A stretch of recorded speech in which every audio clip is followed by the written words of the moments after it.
C'est quoi la blessure la plus redoutée au tennis? Quand tu commences au tennis, ça s'appelle tennis elbow en fait. Ouais. Avec la raquette, tous les impacts que t'as, ton coude il subit et du coup t'as mal au coude. Je sais pas comment trop expliquer, mais c'est récurrent. Mais donc tout le monde connaît un petit peu ça. Est-ce que c'est, en gros, c'est pas les croisés en mode boum, t'es éclaté, c'est genre tu as mal en constant et tu continues à taper dedans. Exactement, ouais. Et c'est de plus en plus intense. Tout le monde le vit en fait, ce truc du coup. Une bonne majorité. Ok. Ouais, parce que tu vois, avec les cordages, en fait, t'as des vibrations et tu le sens quand t'as des impacts. Ok.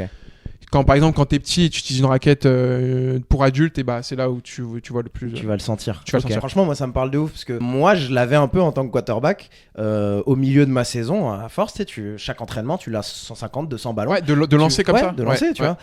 Tu lances 150, 200 ballons 2 fois par semaine si t'as le match, si tu te fais cogner en plus dans le bras et tout. Donc ça, je l'ai vécu. Et vous avez un sujet de matos. Est-ce que par exemple, t'as testé une certaine raquette qui transmettait les vibrations un peu mieux et qui te faisait moins ça? Il y a peut-être des raquettes tu mets qui font ça mieux. un anti-vibrateur. Tu vois ce que c'est un anti-vibrateur? Sérieusement, ça existe? Ouais.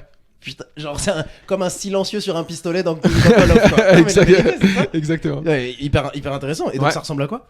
Bah c'est un petit bout de caoutchouc que tu mets entre ton cordage. Et du coup ça vibre moins. Putain, c'est trop drôle, mais moi j'ai aucune idée que ça existe.